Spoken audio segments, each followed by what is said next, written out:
up, beautiful people? It is your homegirl, Miss Shameless, all up in your building with another tech talk. And this video is all about cryptocurrency.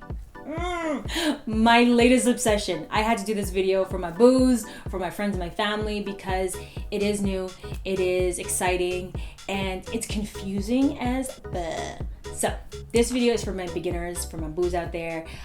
Keep in mind, I'm a girl with a camera on YouTube. I'm not a financial advisor. I am a hustler and I'm super savvy.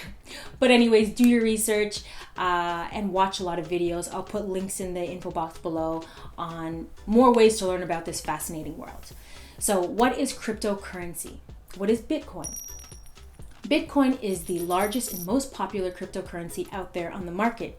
It is also the transfer of value using digital currency. The transfer of value is the key here. So you have to believe that this thing, this Bitcoin, this US dollar, this Canadian dollar has value. It is also the very first decentralized cryptocurrency out there.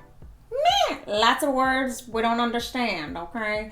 Now, decentralized meaning it takes the traditional model of central banking. In the US, the Federal Reserve is responsible for printing money. Now, Bitcoin was created by Satoshi Nakamoto, which is a pseudonym for someone who we don't know who this person is, which makes it even more elusive and weird and creepy and crypto. But I don't even know who invented the dollar.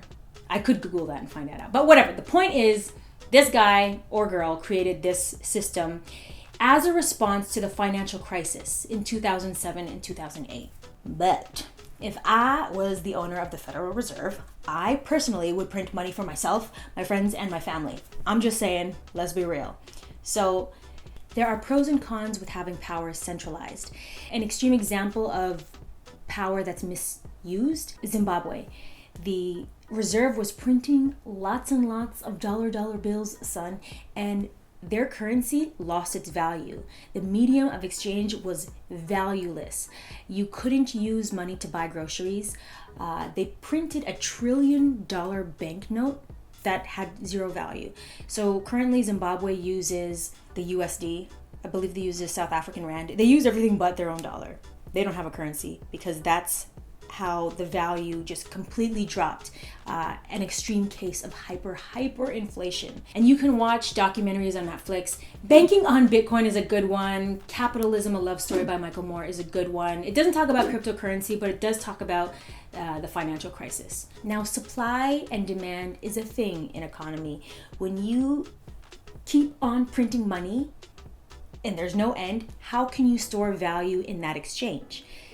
With cryptocurrency, there is a fixed supply. There is a market cap on how many coins can circulate in the market, and that is 21 million. That's the most, in theory, that can ever be generated in the system. Beyond it being a fixed market cap system that in theory creates value, there's only 21 million, collect all 21 special edition coins, it relies on blockchain technology. Now, blockchain technology is what has blown the minds of everyone in the space.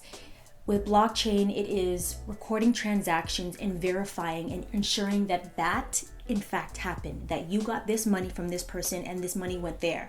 And with blockchain, it can't be duplicated, it can't be counterfeit, it can't be double spent. Everything is accounted for and verified, and that takes a lot of time to process. So the act of verifying these transactions is time consuming with Bitcoin. So they are now considering Bitcoin, instead of a currency that they hope to use in the system day to day, it's now considered a commodity like gold. Are you still with me? Bitcoin is the popular cryptocurrency, but there are other cryptocurrencies out there, and they are referred to as altcoins, alternative coins besides the Bitcoin.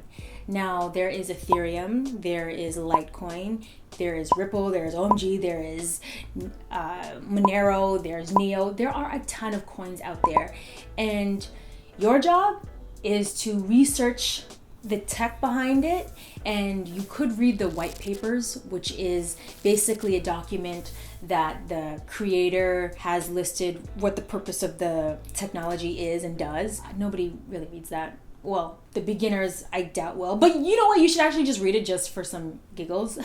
Right now, we're in the very early stages of cryptocurrency. It isn't widely adopted yet. The idea is cryptocurrency will be the new currency. And we're going to shift from what we use today, USD, Canadian, Euro, pound, pesos. We're going to shift from that system to the crypto system. This system is referred to as fiat. Not the car, fiat, the money. And we're going to shift to the cryptocurrency system. Now, the only place I've seen accept cryptocurrency, actually there are a few. There's a Lamborghini store that accepts Bitcoin. Monero is another currency out there, and on the news, Mariah Carey, G-Eazy, and a few other musicians were saying that they would be accepting Monero. So I went to their site to try to purchase, but I'm trying to wrap my head around, okay, so if all these currencies are out there, which one is going to be the one that wins? And that's the biggest question. We don't know. The system that we use today is very long. For me to send money home to Toronto, not only does it take a couple days for the wire transfer to clear, because there's banks in between.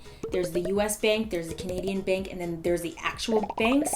So there's like 4 banks in the whole process. The idea is cryptocurrency eliminates all of those banks, and I can send money to my family right away without the fees and without the delay. That isn't the case right now, because in order to convert your current currency, your fiat currency, into cryptocurrency, you need to use an exchange. Now, this exchange, to me, defeats the whole point of decentralized networks, because now it is centralized. Coinbase, which is a very popular app, I use Coinbase, is an exchange place where I can convert my US funds into Litecoin, Bitcoin, Ethereum, Bitcoin Cash. They're going to be adding more. But that process took me a week to convert my US funds to crypto funds. Coinbase is the easiest place to exchange your fiat for crypto. However, there are other exchanges out there, and also depending on the country, you might have another exchange that's more popular. I don't know those ones. Most exchanges that have affordable cryptocurrency under $100, I'm talking $1, $5, $10, they only accept Bitcoin or Ethereum, not your typical cash fiat currency. So you have to do 2 steps. The first step, you have to exchange your fiat currency at the exchange for Bitcoin or Ethereum. The second step, you have to exchange that Bitcoin or Ethereum that you just acquired for the more affordable currency that you really want to get. But now you have to back up your information onto a cryptocurrency wallet. Now, a wallet is not like a traditional hard wallet, although they do sell hardware wallets that you can store your information on, but it's software that stores your private keys. It sounds crazy, I know, but you need your own personal wallet to store your information on, because if this exchange goes bankrupt and closes, you still have your blockchain, your private keys, your information on this wallet. I'm not an expert. I just did my homework. I'm doing my best to articulate that to you. But for the real deal, still here info, okay? And they will break it down for you better than I have. So I've taken a small amount of money that I'm okay with losing, and I've already tripled that. It can become very addictive, so I do say put in what you're willing to lose and no more than 10%. But in investing in the whole game of cryptocurrency, it's blown my mind and opened my wealth of knowledge into a space I was never really paying too much attention to. Money, what is it besides getting paid by the hour or paying bills? Like how to build wealth. And I don't come from a family that has stocks invested to pay for my college tuition or whatever the case is, buy me a new car. I have to buy my stuff with the money that I earn. I'd like to hope that cryptocurrency right now is kind of like stocks. It's investing in something that may or may not materialize. The difference is stocks are regulated stocks are regulated, but I do this because you can still lose it, but it's way more secure because it's been around that much longer. With cryptocurrency, this hasn't been around that long. And even more unsettling is it is not regulated. So it is going to a casino and playing your hand at the table. But it's fun and it's exciting. And if I can learn and grow, I'm just way more aware of money. And now when I'm in stores and when I'm talking to like my boyfriend or my friends, we talk in Satoshis and coins. Like that is like 0.0067 of a Bitcoin. I'm gonna pass. But be a part of the conversation, and the way to do that is to invest. You can even put in $10, $50. You can put in $10 into a Bitcoin. I'm trying to invest in something I believe in, like I want it to grow over the course of a few years. So ideally, in 5 to 10 years, I can have my money that grew. I want my money to work for me, okay? And I want to hustle, but I want to hustle smarter. And I feel like cryptocurrency is an opportunity to do that. Just saying. Those are my 2 Satoshis. Take it or leave it. But let me know if you guys have questions, and I will address it probably in on Twitter or even Instagram. I might do an Instagram live. So check me out on those platforms, even these ones. Okay, just check me out everywhere. But yeah, I hope you found this video helpful. And until next time, remember to do you, be you, and stay true, boo. Be shameless.